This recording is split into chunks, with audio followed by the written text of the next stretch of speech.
উদয়পুর জেলা কংগ্রেসের উদ্যোগে 15 দফা দাবির সমর্থনে উদয়পুর শহরে বুধবার বেলা 1টা নাগাদ এক বিক্ষোভ মিছিল বের হয়।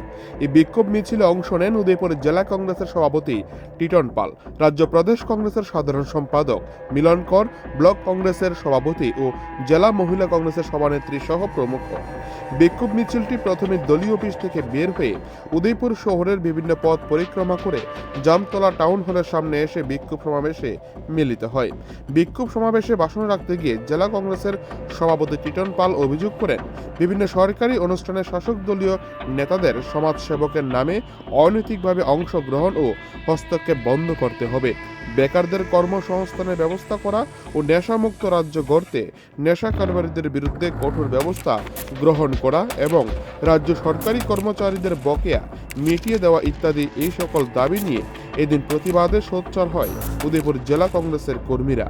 এদিন উপজাতি ও মহিলা কংগ্রেসের কর্মীদের উপস্থিতি ছিল সারা জাগানো। কমিশন কেন?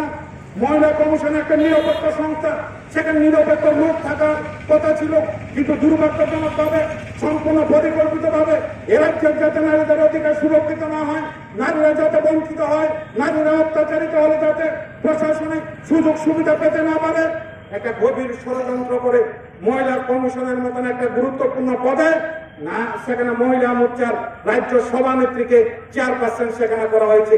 আমরা গোমতী জেলা কংগ্রেস, উদয়পুর জেলা কংগ্রেসের তরফে এই সমস্ত ঘটনা সেখানে তীব্র নিন্দা জানাতে চাই। আজকে সারা রাজ্যের অবস্থা দেখুন, বিরোধী দল তার কথা বলার অধিকার হারিয়েছে। মিছিল মিটিং করতে পারবে না, বিরোধী দল কল করলেই তাদের বাড়ি জ্বালিয়ে দাও, তাদের মিথ্যা মামলা ফাঁসিয়ে দাও। সারা রাজ্যের মধ্যে একটা রাজনৈতিক সেখানে অস্থিরতা, একটা ভয়ের একটা পরিবেশ সেখানে কায়েম করে রেখেছে।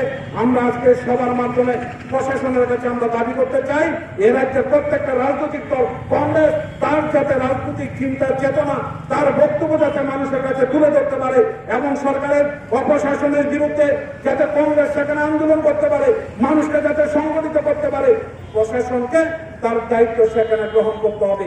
এই 15 দফা দাবির সমর্থনে আমরা মিছিল করেছি। আজকে মিছিলের মধ্যে সীমাবদ্ধ, আগামী দিন এই দাবি যদি মানা না হয় তাহলে উদয়পুর জেলা কংগ্রেস আমরা আরো বৃহত্তর আন্দোলন সংগঠিত করব, এই কথা বলে